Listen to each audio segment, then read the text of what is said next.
Yo, what's up? Bitcoin, Bitcoin, Bitcoin.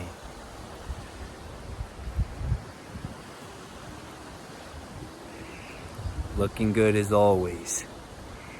So guys, today we're going to talk about Bitcoin versus real estate, okay? So I'm going to start this off with a little story. Bitcoin versus real estate. When I got into Bitcoin, it was around 2014, 2015, and the price was around $200. At that same time, my father had bought a house that was maybe around $500,000. Let's fast forward to 2025. The price of Bitcoin for one is 100,000. The price of my father's home is 700,000. I hope you guys have learned math. I hope you guys can do maths, figure out the math, and tell me what was a better investment.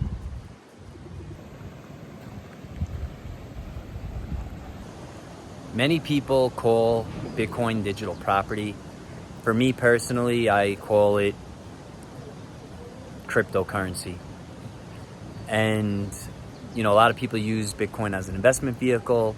A lot of people use Bitcoin as a way for freedom.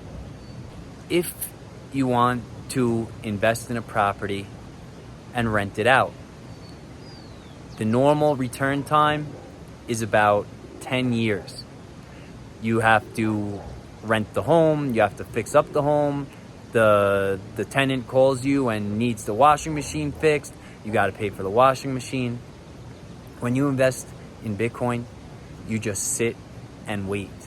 There is no tenants, there is nobody else. The only thing that you have to do is protect your password, protect your seed. But something that a lot of people don't understand about Bitcoin is that Bitcoin makes you your own bank. You don't have to call the bank and ask them for your money. Your money is always available whenever you have your wallet. That is the difference.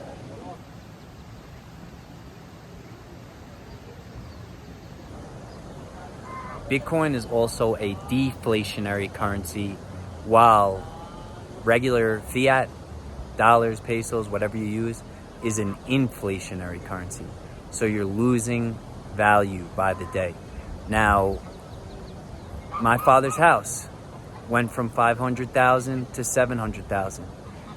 But during the pandemic, the dollar lost half its value. So who is losing money and who is making money there? Now, I'm not telling you not to buy a house, because I think that it is good to actually have physical investments. But you also need to make sure that it is an asset and not a liability, okay? If you buy a house in New York, let's say, that is over $1,000 in taxes a month, then it doesn't make sense. But if you buy, let's say, a hotel or a duplex somewhere that you're renting out, that has low taxes, then it makes sense. So, yes, of course, just holding Bitcoin forever would make more sense. But people need to work, people need to earn. There's bull markets that go down. So, there is an advantage to real estate. I'm not completely against it, but just understand the differences. The difference is, yes, while you need a place to live, the upkeep on my Bitcoin is zero. While my father has been fixing problems in the house, paying taxes. So you really do need to understand that. Now, obviously having a business is the best thing to do. Have a business, put your money back into Bitcoin as an investment, and just let it sit over time. Now, renting or owning, that's a debate. If you have enough money, then you probably should own a house. But that's up to you what to do. You know, if you want to live cheaply and you don't want the problems, you don't want the stress, then that's also another choice you can have. But as you can see, real estate or Bitcoin, I think that the simple answer is Bitcoin.